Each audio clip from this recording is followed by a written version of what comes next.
এক লোক একটি ডিমের ওপর একটি অক্ষর লিখল, তারপর সেটিকে 2 মিনিট ধরে সেদ্ধ করল।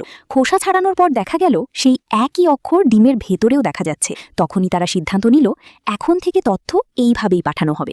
পরের দিন লোকটি একটি চেকপোস্টে পৌঁছালো, কিন্তু সেখানে নিরাপত্তা ছিল ভীষণ কড়া। সাধারণ চাল পর্যন্ত খুলে খুলে তল্লাশি করা হচ্ছিল। সে টেনশনে নিজের ঝুড়িটা শক্ত করে ধরে রেখেছিল। এক গার্ড তাকে সামনে রাখল।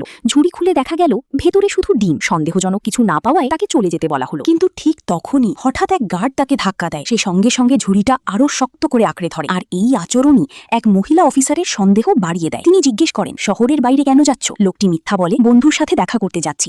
এই ডিমগুলো তার জন্য উপহার। অফিসার একটি ডিম হাতে নিয়ে ভালো করে দেখেন এবং খেয়াল করেন সব ডিমই আগে থেকেই ফাটা। এবার তার সন্দেহ একেবারে নিশ্চিত হয়ে যায়। তিনি সঙ্গে সঙ্গে লোকটিকে গ্রেপ্তার করার নির্দেশ দেন। কিন্তু সব ডিম পরীক্ষা করেও কিছুই পাওয়া গেল না। তারপরও তাকে কঠোর জিজ্ঞাসাবাদ করা হয়, কিন্তু সে মুখ খোলে না। আসলে পুরো ঘটনাটাই ছিল আগেই সাজানো পরিকল্পনা। তাকে ইচ্ছা করেই পাঠানো হয়েছিল যাতে শত্রুদের মনোযোগ অন্যদিকে চলে যায়। আর সেই সুযোগে তার সঙ্গী আসল ডিমগুলোর ভেতরে লুকানো তথ্য নিয়ে নিশ্চিন্তে শহর ছেড়ে বেরিয়ে যায়।